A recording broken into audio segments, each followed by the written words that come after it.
It's that time of year again, and Something for Sunday is just around the corner. This is my father, Michael Smith, and he hosts an event every year called Something for Sunday. So first of all, what is Something for Sunday? Okay, Something for Sunday was an idea of mine. All my life I've been involved in gospel music. Coming through the 80s and 90s, there was so much choir music out there for everyone. Recently, in the past few years, that sort of has almost turned into non-existent. So I thought to write some music that I feel like is singable and doable in the western North Carolina and the South Carolina upstate. It's just a love and passion of mine. First one was in 2019, right before COVID. And so we had like an interruption there and went a couple of years without it. Okay, so where exactly is this going to take place, and who exactly is it open to? We'll be here. Most of the events have been here at our church, Mount Moriah Baptist in Marion, North Carolina. It's open to everyone and there's no charge. So that's kind of the way it's been. I'll do that as long as I can. But it seems that the event has been well attended from a lot of friends that we've made along the way, and some people who I didn't know that they come from near and far.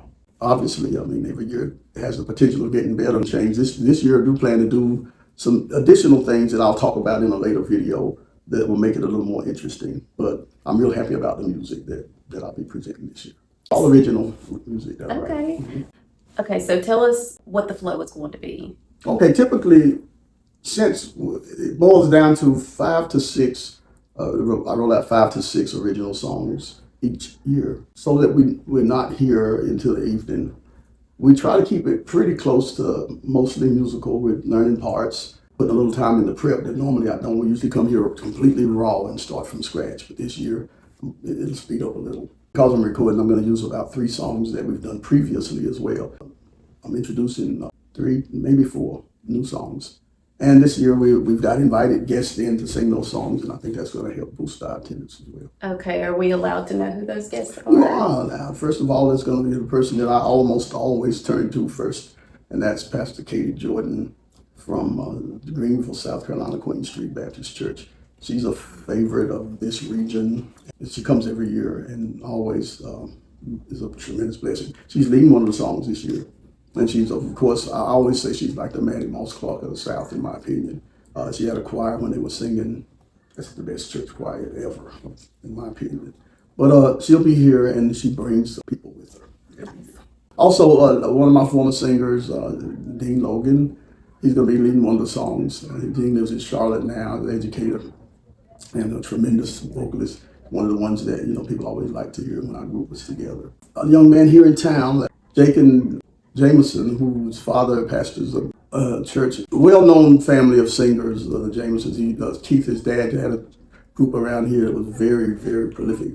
He's a few years younger than me, but we were coming through here with our groups around the same time, and we bonded 40 years ago. And Jacob is a tremendous young singer. He's doing the lead on one of the songs. Willette McIntosh, well known from Morganton, and hopefully Willette's one of those people that when people find out she's around, they'll come to.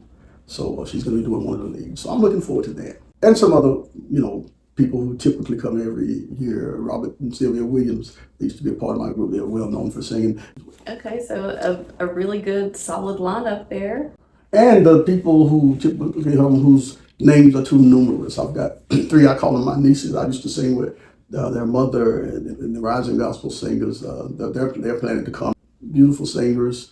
And we share that common Rising Gospel Singers bond, so we're going to always be connected. And so they support me and come, and maybe some more friends from Greensboro. I'm hoping. A lot of people have come over the past few years and just didn't participate, but just to watch the process of seeing a song written, start out from scratch and see how the songs are taught.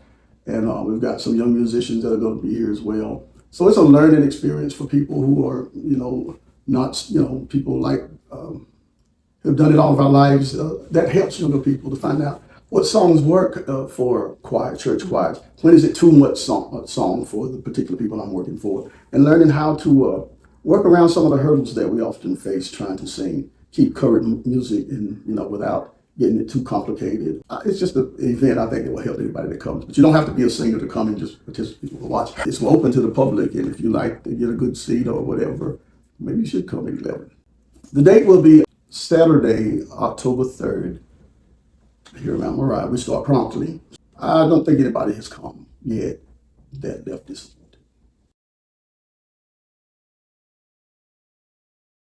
So to sum it up, the event will be on October 3rd, beginning promptly at 11 o'clock. We usually end up somewhere in between 3 and 4 with a short break in between there. I think if you come, bring somebody. There's no charge. I do believe it'll be a time well spent. I ask that you would give us a thumbs up if you plan to, because it's always better when we can anticipate about how many people will show up. We can just prepare better for you. Hope to see you on October 3rd, Something for Sunday.